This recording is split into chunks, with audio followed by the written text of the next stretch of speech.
warahmatullahi wabarakatuh. Om Swastiastu, Namo Buddhaya, Salam Kebajikan.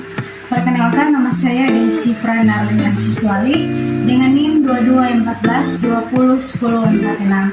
Saya mahasiswi aktif Universitas Pembangunan Indonesia Manado, kelas A2 semester 2, Fakultas Keperawatan, Prodi Ilmu Keperawatan.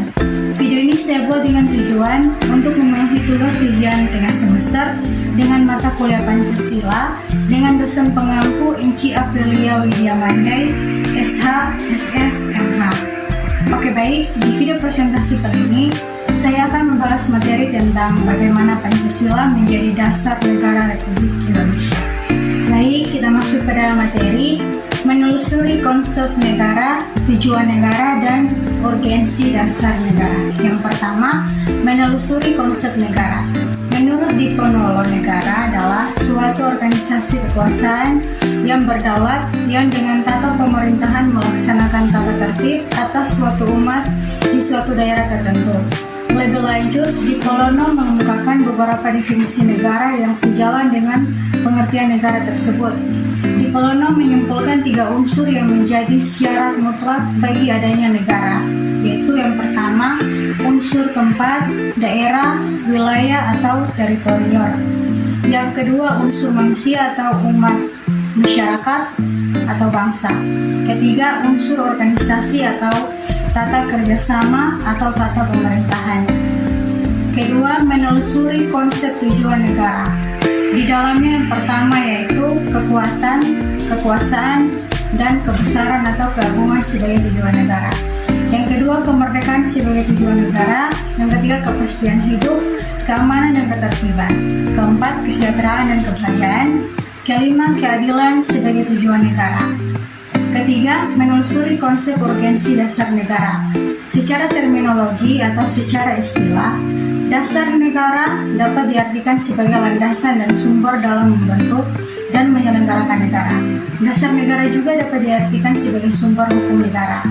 Prinsip bahwa norma hukum itu bertingkat dan berjenjang termanifestasikan dalam Undang-Undang Nomor 12 Tahun 2011 tentang pembukaan peraturan perundang-undangan yang tercermin pada pasal 7 yang menyebutkan jenis dan hierarki peraturan perundang-undangan, menanyai alasan diperlukannya kajian Pancasila sebagai dasar negara.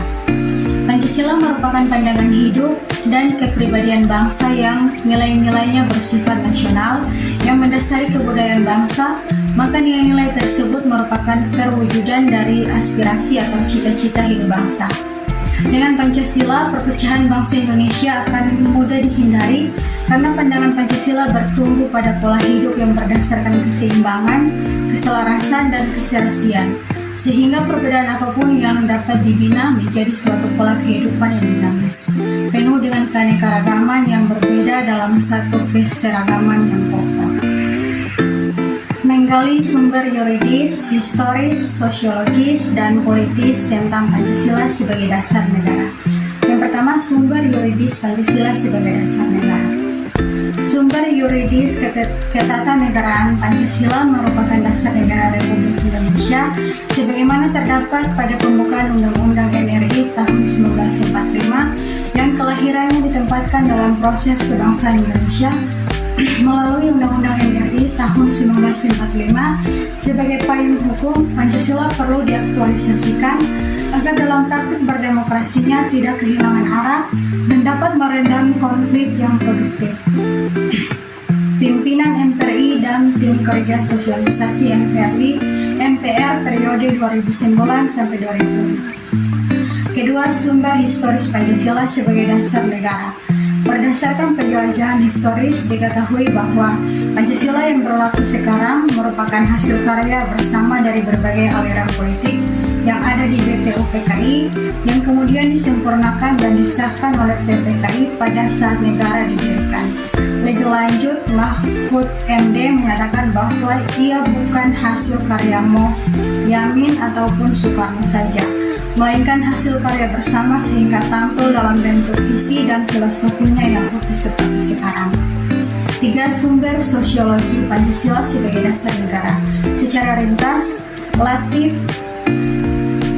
pimpinan MPR dan tim kerja sosialisasi MPR periode 2009 sampai 2014 menguraikan pokok-pokok moralitas dan haluan kebangsaan kenegaraan menurut alam Pancasila sebagai berikut.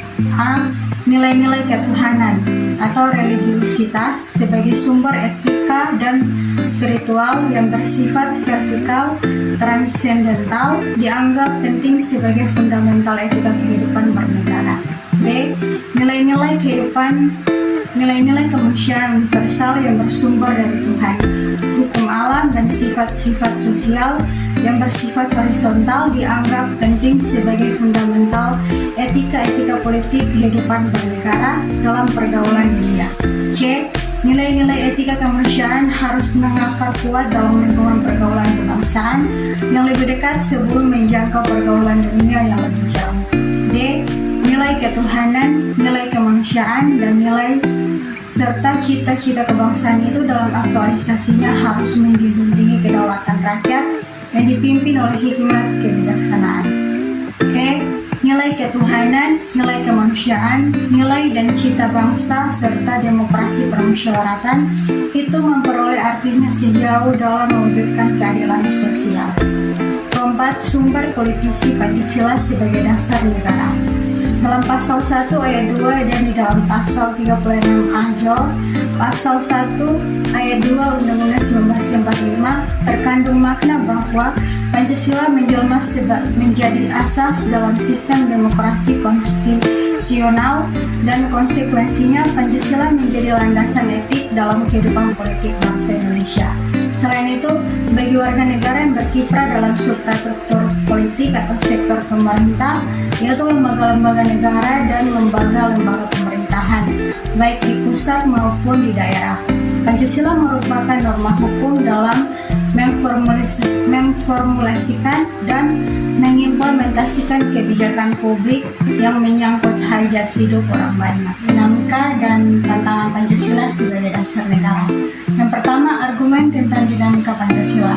Pancasila sebagai dasar negara lahir dan berkembang melalui suatu proses yang cukup panjang. Pada mulanya adat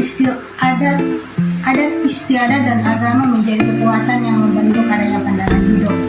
Setelah Soekarno menggali kembali nilai-nilai luhur budaya Indonesia, pada 1 Juni 1945, barulah Pancasila disuarakan menjadi dasar negara yang diresmikan pada 18 Agustus 1945 dengan dimasukkannya sila-sila Pancasila dalam pembukaan Undang-Undang NRI tahun 1945 dengan bersumberkan budaya, adat istiadat, dan agama sebagai tonggaknya.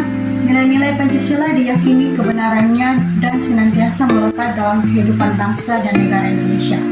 Kedua, argumen tentang tantangan Pancasila sebagai dasar negara. Di era globalisasi ini, Pancasila harus senantiasa menjadi benteng moral dalam menjawab tantangan-tantangan terhadap unsur-unsur kehidupan bernegara, yaitu sosial, politik, ekonomi, budaya, dan agama. Tantangan yang muncul antara lain berasal dari derasnya arus paham-paham yang bersandar pada otoritas materi seperti liberalisme, kapitalisme, komunisme, sekularisme, pragmatisme, dan hedonisme yang mengerus kepribadian bangsa yang berkarakter nilai-nilai Pancasila.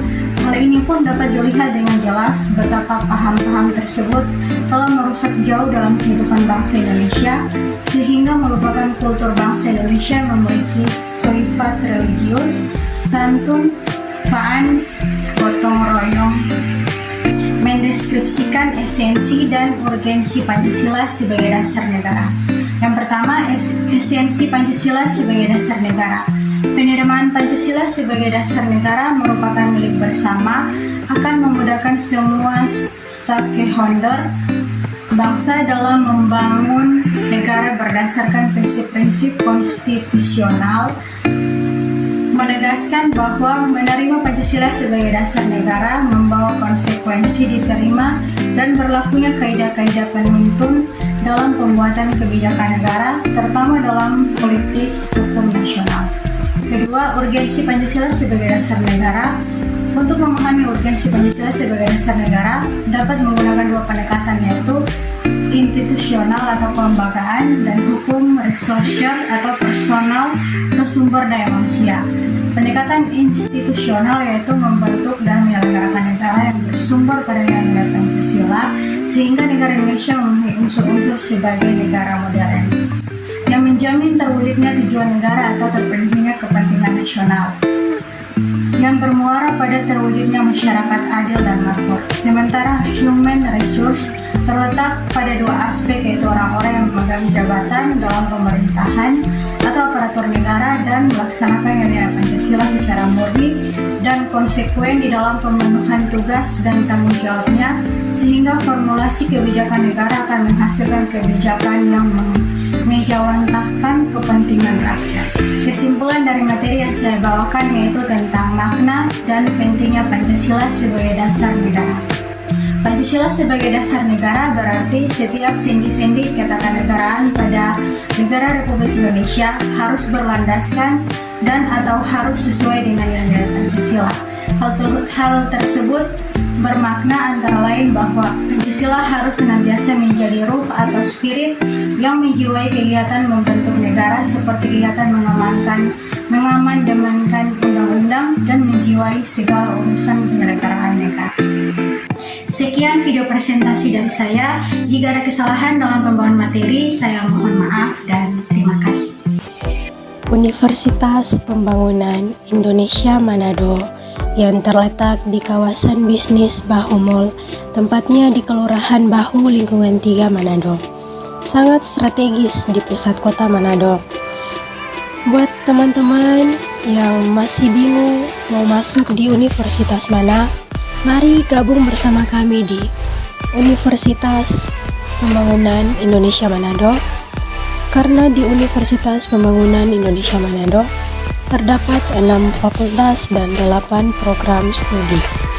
Dan jangan ragu-ragu untuk masuk di Universitas Pembangunan Indonesia Manado, karena Universitas Pembangunan Indonesia Manado sudah terakreditasi B. Khususnya buat teman-teman yang ingin menjadi perawat, mari gabung bersama kami di Fakultas Keperawatan Universitas Pembangunan Indonesia Manado. Fakep Unpi, we care, we cure, to the core.